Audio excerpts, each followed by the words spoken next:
All right, let's talk about Matt Lauer first, because this is obviously a big story. I mean, it's only one of many big stories. One woman complained, and he's out of there. He is gone. And the rumor spread by the New York Post, I believe, was that while he was at the Olympics in 2014, he forced himself upon a woman. Now, they said, I was joking about it before, but they said that he had had many, many affairs with staffers, and people didn't like him, apparently. They really were just only too happy to get off his show if they could. But he had many affairs, but those were consensual. This wasn't. Variety, the showbiz trade paper, and the New York Times were both apparently working on the story and closing in, and NBC said that's enough.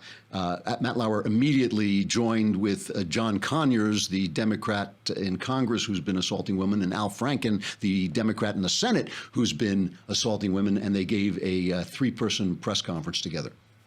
A maid? A maid. Hey, a maid. Everybody ought to have a maid. Everybody ought to have a serving girl, a loyal and unswerving girl who's quieter than a mouse. Oh, oh, think of her at the dustbin, especially when she's just been traipsing about. Oh, oh, wouldn't she be delightful living in? Giving. Everybody ought to have a maid. You know, I can tell we're going to start to get letters that I'm not taking this seriously, but I think this attitude is just about done. So let me just play Savannah Guthrie, his co-host, coming on and tearfully delivering the news. And Hoda, I mean, you know, for the moment, all we can say is that we are heartbroken. I'm heartbroken for Matt. He is my dear, dear friend and my partner, and he is beloved by many, many people here. And I'm heartbroken for the brave colleague who came forward to tell her story, and any other women who have their own stories to tell. And we are grappling with a dilemma that so many people have faced these past few weeks. How do you reconcile your love for someone with the revelation that they have behaved badly? And I don't know the answer to that.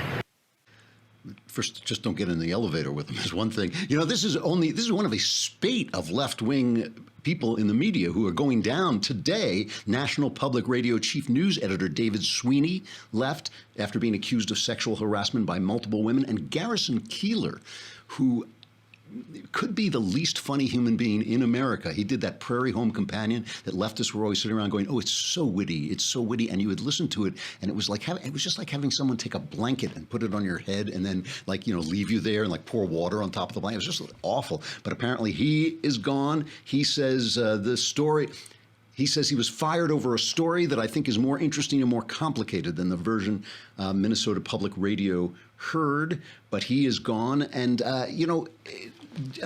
who was it? Jim Garrity over at National Review, smart guy.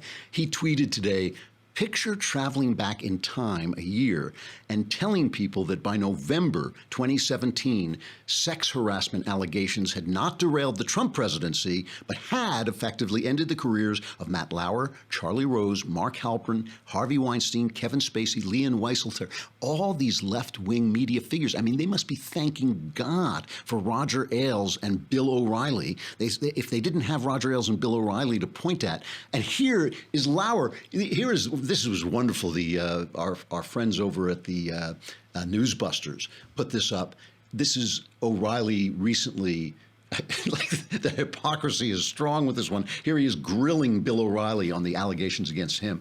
You were probably the last guy in the world that they wanted to fire because you were the guy that the ratings and the revenues were built on. You carried that network on your shoulders for a lot of years. So doesn't it seem safe to assume that the people at Fox News were given a piece of information or given some evidence that simply made it impossible for you to stay on at Fox News? But you don't let your number one guy go unless you have information that you think makes him... That's not true. Did you ever send a lewd text or email to another employee at Fox News? No. Did you ever have any human resources cases brought against you? Every company in this country, including this one, Comcast, has these lawsuits. Every one. But think about those 5 women and what they did. They came forward and filed complaints against the biggest star at the network they worked at. Think of how intimidating that must have been, how nerve-wracking that must have been. Doesn't that tell you how strongly they felt about the way they were treated by you?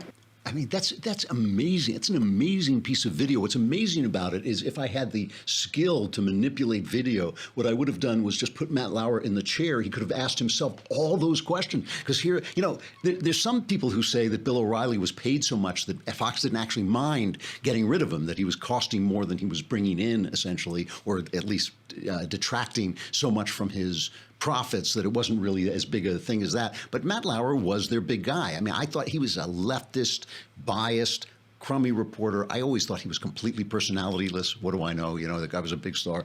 So Trump tweets, because this is what I want to talk about, is like that all this stuff is happening and Trump is tweeting. There's actual news going on. Yesterday was a big news day and Trump is tweeting. So he tweets, so now that Matt Lauer is gone, when will the fake news practitioners at NBC be terminating the contract of Phil Griffin? And will they terminate low ratings Joe Scarborough based on the unsolved mystery that took place in Florida years ago? Investigate, he says. This is a reference to an intern. It's a tragic story, but it's unbelievable. When Scarborough was a congressman, he had an intern in his office, and she died in his office. She was found dead in his office. And there was no evidence of foul play. The coroner investigated and said that she had she had fainted essentially and banged her head. She lost consciousness because of a heart problem and fell and hit her head on a desk. But a couple of months later, Scarborough stepped down saying he wanted to spend more time with his family. So, you know, that it gets tossed around the internet. And by the time it's finished, you know, by the time it's finished on the internet, it's like Scarborough strangling her to death. But there's no indication of that. And it's all investigated. And the other thing who's the other guy? Phil Griffin.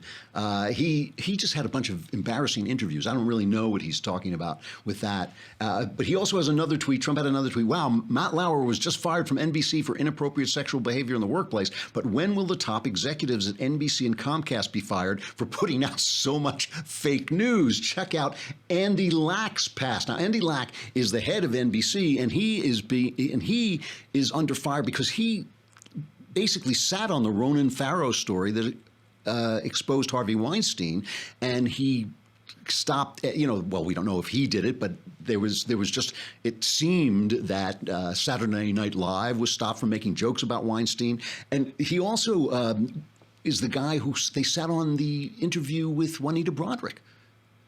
Was that, have I got that right? Yes. He sat on the interview with Juanita Broaddrick when she accused Bill Clinton of rape. That was part of Andy Lack's past, too. So, you know, there are all these questions that's coming up. So